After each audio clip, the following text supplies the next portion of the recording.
Good morning. I'm Robert Dawson. I'm here with Annie Cooper. And Annie, you're the development manager for the Southeast region of the American Cancer Society. Yes, sir. And tell us how long you've done this.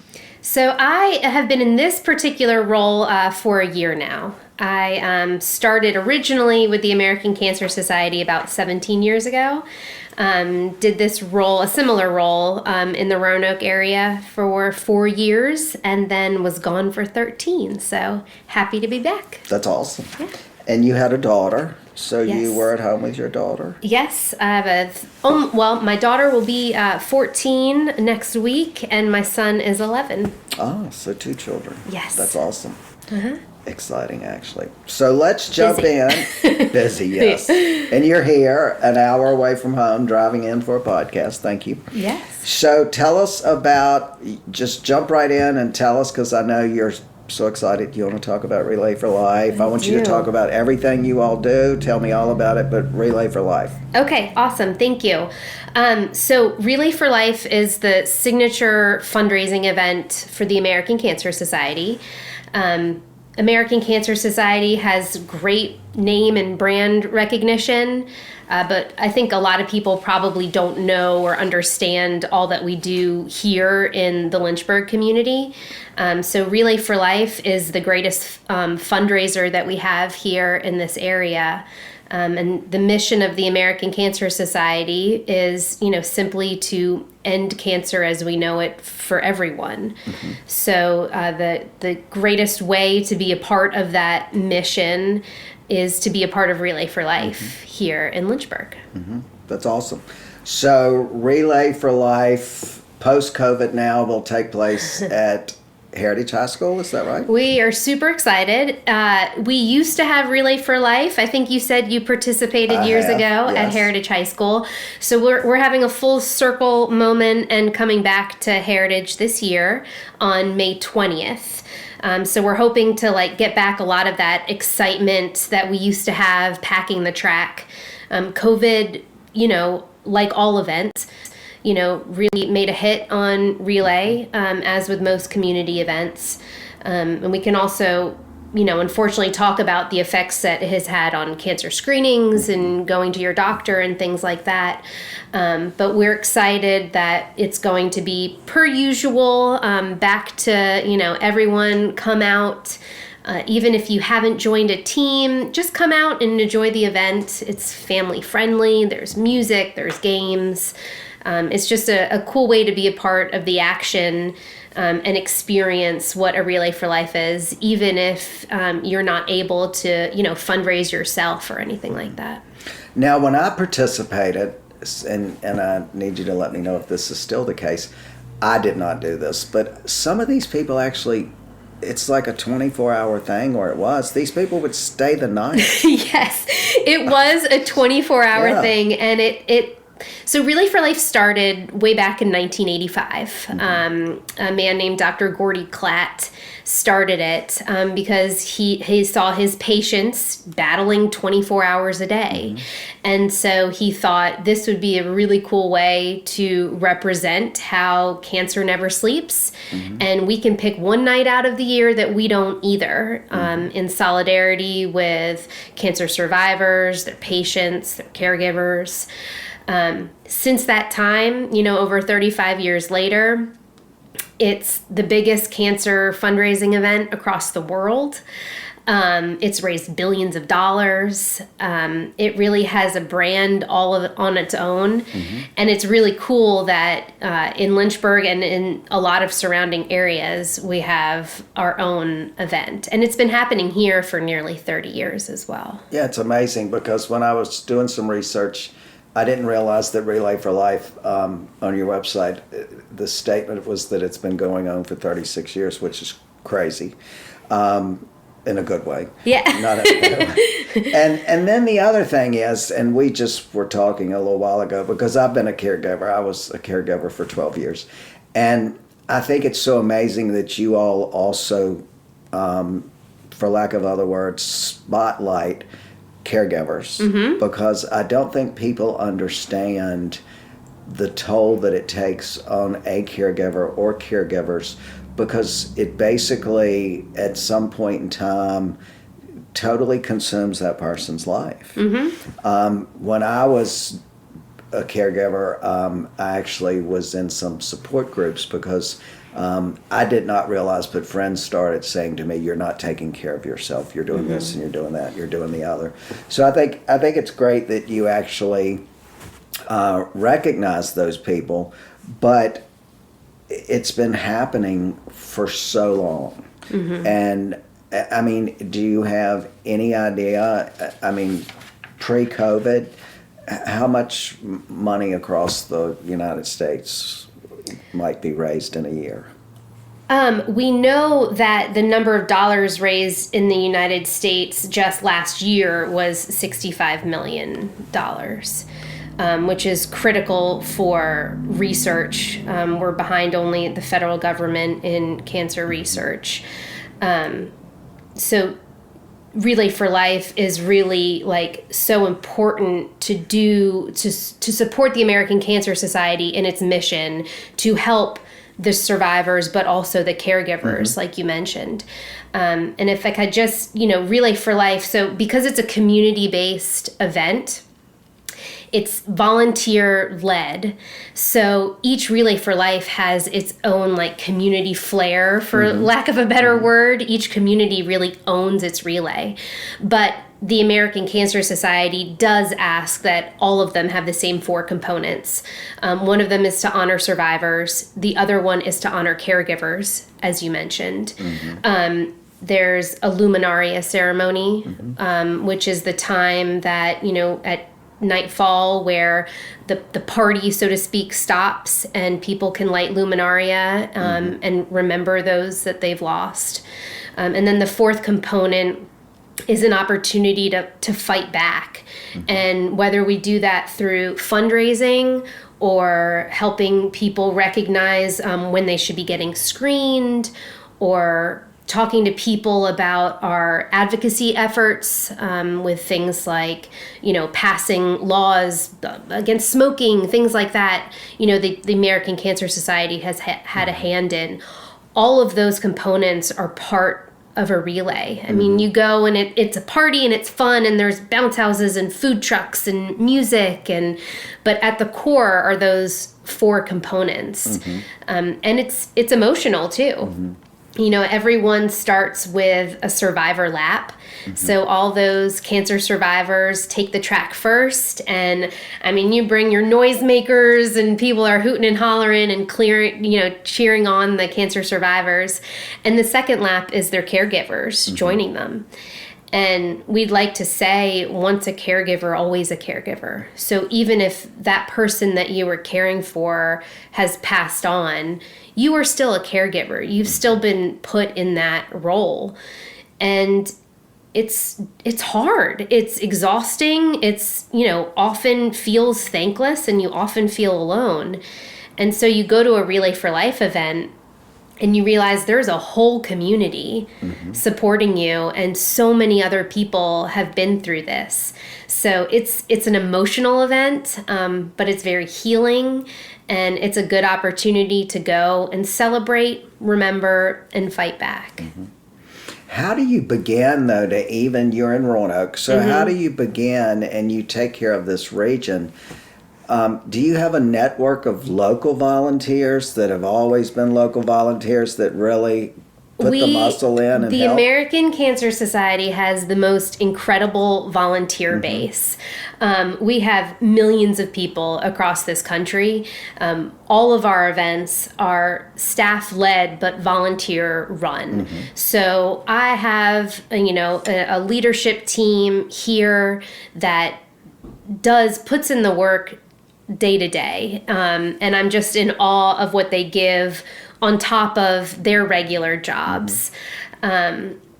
I have groups of cancer survivors that want to give back to their caregivers. We work with the hospital systems. Centra works with us, having our meetings there. I mean, it is a true grassroots community project, which is an honor to be a part of. And you kind of feel when you're there that the whole community has sort of like bought in. Like it's one of those events that you're like honored to be a part of, and truly would not happen if you didn't have the on-the-ground volunteers, whether it's, my leadership team that has been planning this event since, about a month since the last one ended, the day of volunteers, anyone who helps promote it. I mean, it really is like a community-wide event.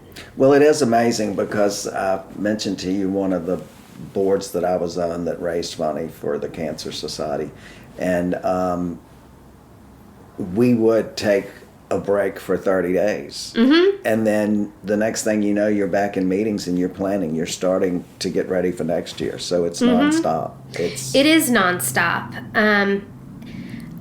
I hope that they continue to do it because it's rewarding, not only to be a part of bringing this to the community, but also because we have made incredible strides in fighting cancer. Since 1991, there's been a 32% decline in cancer mortality. That is equivalent to 3.5 million lives that we have saved since 1991. That's amazing. It's amazing. And we still certainly have a long way to go. And we need to make those fighting cancer, we need to do all we can to make their life easier. We need to continue to provide those patient services that cancer patients here in the Lynchburg community and in all communities across the country rely on.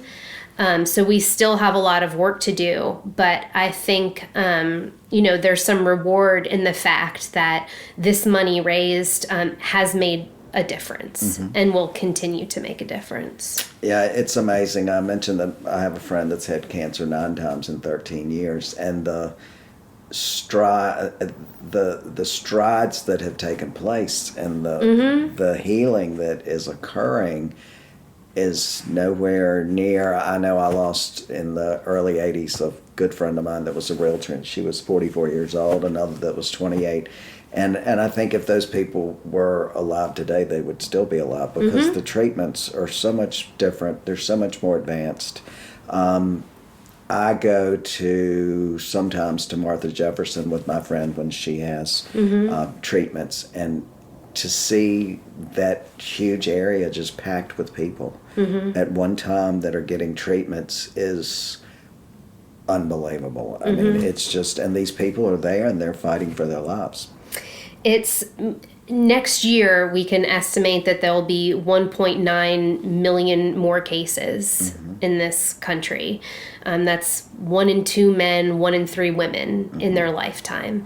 So, we need to celebrate how far we have come, but we also need to recognize that we're not there yet, and that take solace in the fact that what we've done has made a difference.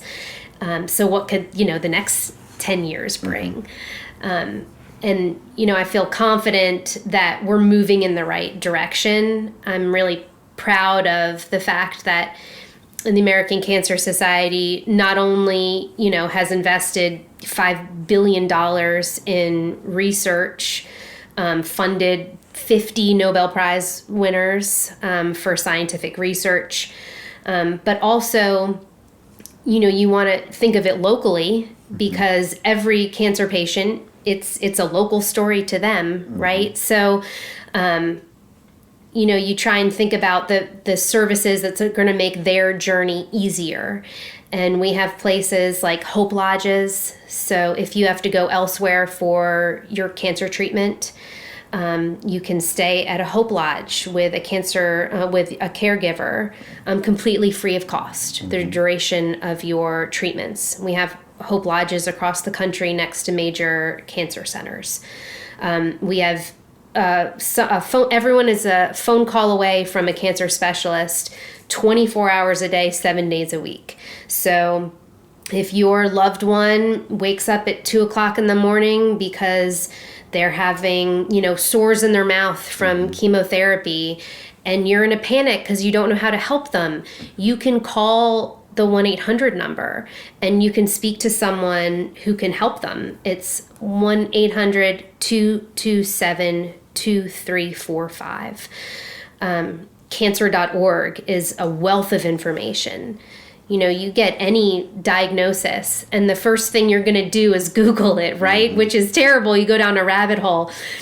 Cancer.org is a site that you can go to that is science-based, backed information, so you can learn as much as possible about your diagnosis.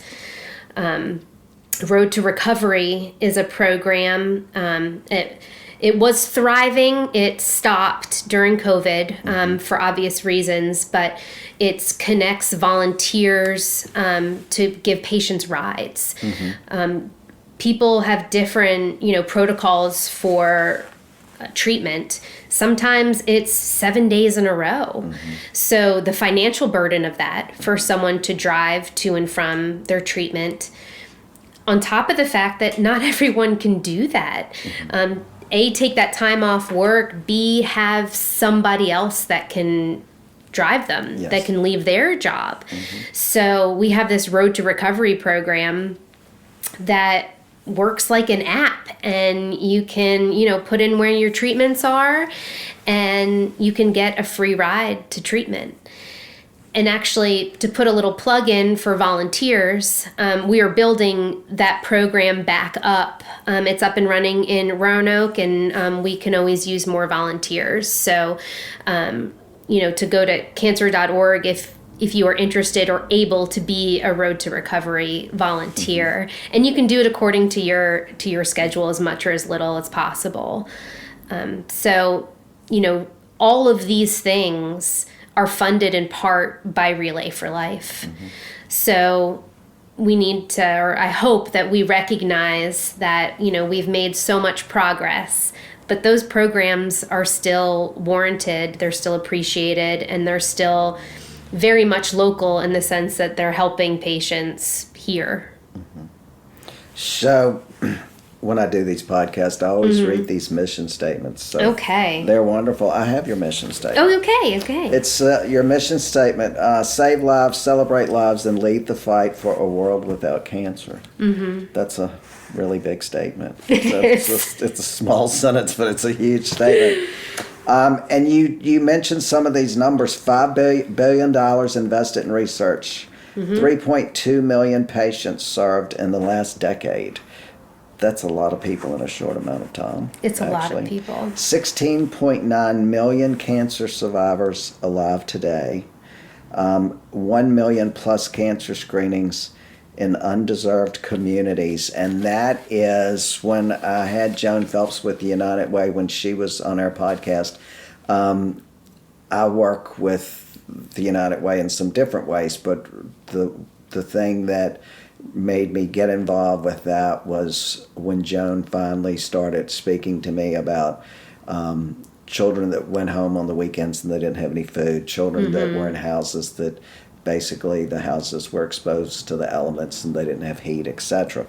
So all the programs that you all have, are there others that you really want to touch on? Is there something that... Well, you did what you just mentioned with the United Way is relevant in the fight against cancer as well, because there are discrepancies that we need to close the gap on. Mm-hmm. And unfortunately, it all comes down to access to care. Mm-hmm. So that is a major platform of the American Cancer Society is, getting screenings to communities that historically have not been getting screened, and making those easier for them to get. And how do you do that? I mean, do you you can tell I don't know, so, and that's why you're here, because most people probably don't know. I mean, do you have like one of these huge RV vans that go around that do these things? Or The American Cancer Society does not. We would certainly promote that people use and take advantage of those community screening events. But we ourselves do not own those, have those. Our goal is to work primarily through advocacy efforts as far as access to care. We have a American Cancer Society Cancer Action Network that can work on those kinds of issues. We also work on public service as far as screenings and educating not only people in the community but their doctors, and working through the hospital systems and things like that to promote screenings and community events. And Dr. K, our CEO, we had a call yesterday and someone said, for the coming year, if you could pick 2 words, and she said, get screened. We know we can save lives if people get their screenings, and we know that there is a hole in the numbers and screenings with at-risk communities or minority communities. So we need to do a better job of getting the word out. And we need to work through those, care providers and, places like churches and schools that can get the word out that this is life-saving work. I know that our local medical provider did have, and I'm sure they probably still have, a mammography van that goes around. And so I guess you all cannot do everything. So you have to depend on the big health providers in each area to help follow up. You're promoting get screened, and I'm sure you let everybody know for each area where they can go and how they can hopefully get a ride there, whatever the case may be, if they need that. So I think things work a little bit differently but now than they used to, but they probably work a lot better because of that. It's much more streamlined, it seems. And there's so many ways now. I mean, like this podcast and social media, there's so many different avenues now to reach populations that you might otherwise not have been able to reach 20 years ago.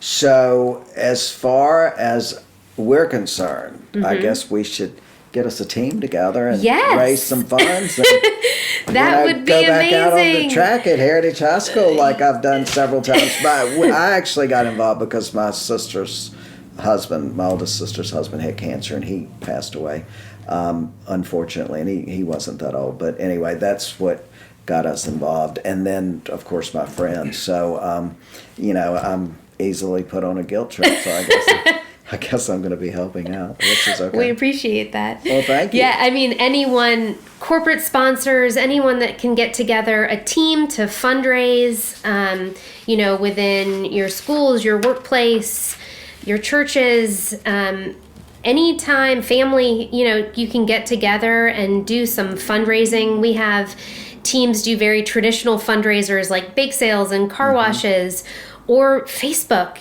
those Facebook fundraisers. But every dollar truly does make a difference. I mean, there's no amount that's too small.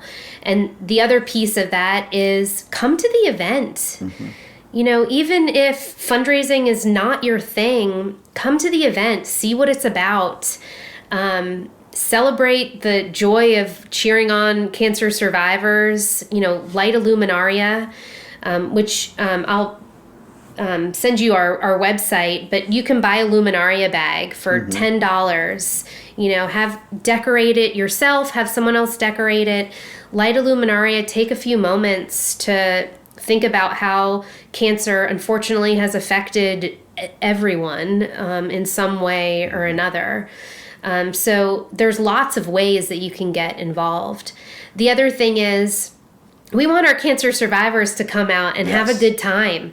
So come to the event. We'll feed you. We give you a free meal. Come to the event. It's all about you. It's all about celebrating you. So, invite those cancer survivors. if they go to the website, they can put in for a Survivor t-shirt, so they can wear their purple shirt proudly that says Survivor. So we want people to be a part of it.